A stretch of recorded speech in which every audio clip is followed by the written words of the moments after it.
great history. Okay. Well, Smorgasbord Records started out in 1986, 1987 by Chris Daly, and he put out the X Marks the Spot 7-inch, which featured my band Upfront.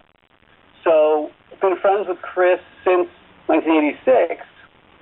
He continued the label through till about 1996, and around that time, I was looking to start a record label of my own, and I talked to Chris, and he said he wasn't looking to do the label anymore. He had other things going on, Smorgasbord Cycles, and then later on he started doing his daily screen printing.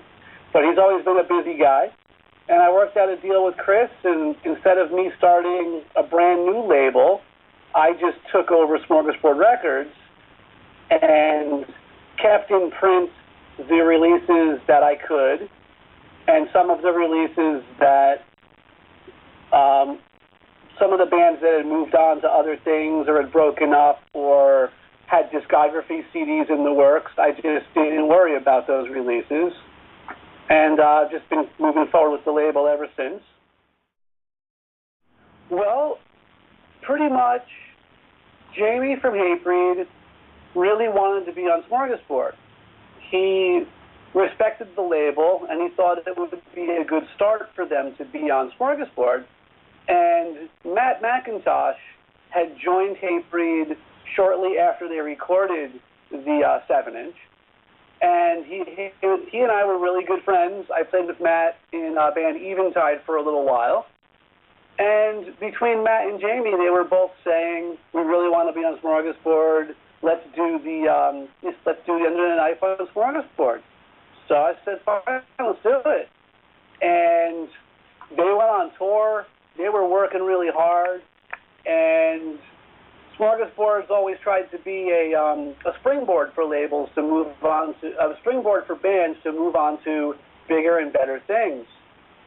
So got them onto Victory, and then, Jamie got them onto Universal.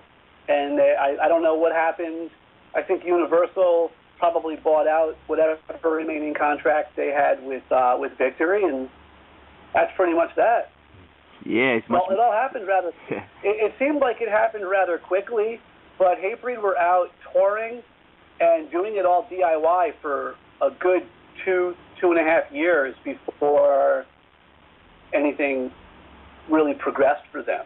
They made a name for themselves all on their own by Jamie booking shows in Connecticut and them just going out. They do it? I don't know. That's a hard question. We've had a lot of fun shows in a bunch of different places. I mean, Fender's Ballroom in 1989 out here in Long Beach, California with Youth of Today and Bold and Judge and Gorilla Biscuits and Chain of Strength. I mean, that show was insane. That was a really, really fun show. But we've also played some really fun shows in Leipzig, East Germany at a club called Coney Island.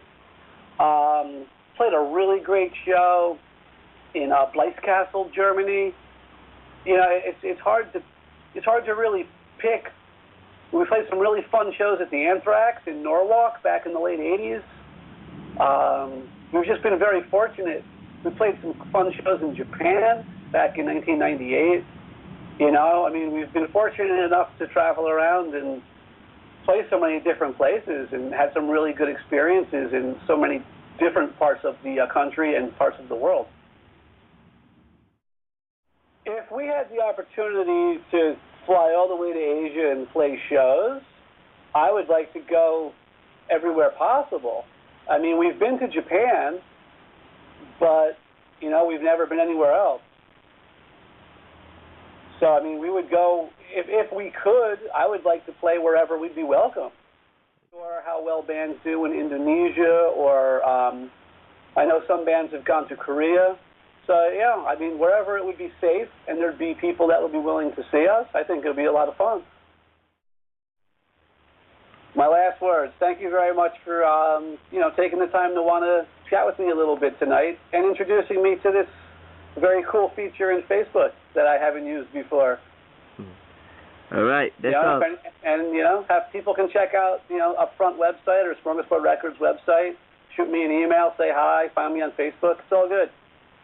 Okay, thank you a lot, Jeff. Anyway, good luck. No problem, man. Thank you. See you soon. Bye. All right, dude. You've got a man, you can only have there was a key for a lock in the door.